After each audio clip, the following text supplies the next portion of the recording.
ফলন হয়েছে ভালো, দাম মতো হইতেছি না। বাম্পার ফলন হয়েছে, ফলন ঠিক আছে, ফলন হয়েছে, দাম তো হইতেছি না, টাকা দেওয়া পাইতেছি আগে না, ফসল হয়েছে প্রচুর।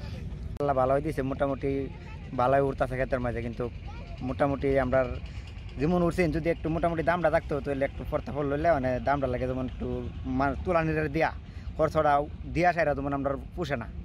সার বীজ এবং ওষুধ সব কিছু দর বাড়াই দিছে, বুঝলি। লেচু বললে ক্ষেতের পরিমাণে গিয়া মানুষের পরিমাণে গিয়া কোনো কিছু লাভবান হইতে পারে না। করতে পারে ঠিক আছে, কিন্তু ওই যে মরিচ হয়েছে এখন বর্তমানে 25 টাকা 22 টাকা 23 টাকা কেজি মরিচ, তো কৃষক কী করে বাঁচবো?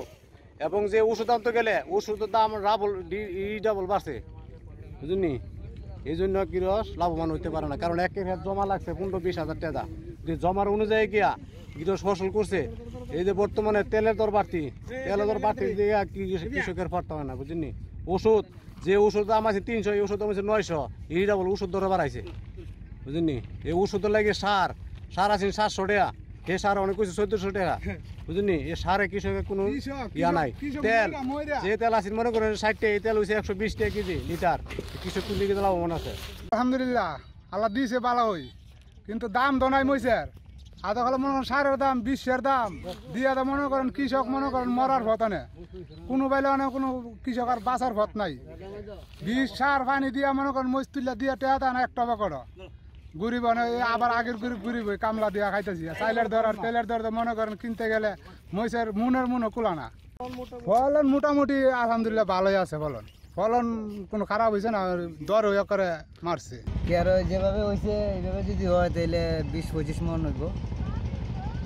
এখন বাজার নিতেছে 1300-1200, হয়তো যদি কিছুটা 1000-1500 যদি থাকে তাইলে কিছুটা রক্ষা হইব।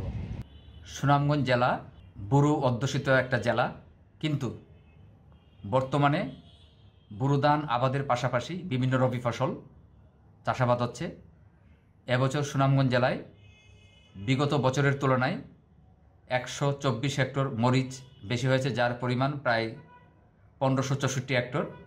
কৃষকরা লাভজনক হয়, দিন দিন মরিচ আবাদ এলাকার প্রতি তাদের উৎসাহ বৃদ্ধি পাচ্ছে, এবং আমাদের কৃষি সম্প্রসারণ বিভাগ বিভিন্ন প্রকল্পের আওতায় এবং আমরা তাদেরকে উদ্বুদ্ধকরণের মাধ্যমে প্রশিক্ষণের মাধ্যমে তারা দিন দিন মরিচের সম্প্রসারণ হচ্ছে, এবং মরিচ বিক্রি করে বিঘাতে প্রায় 1.5 থেকে 2 লাখ টাকা তারা অতিরিক্ত মুনাফা অর্জন করছেন। এবং আমরা আশা করছি যে আগামী ভবিষ্যতেও আমাদের সুনামগঞ্জ জেলায় মরিচের আবাদ আরও বৃদ্ধি পাবে।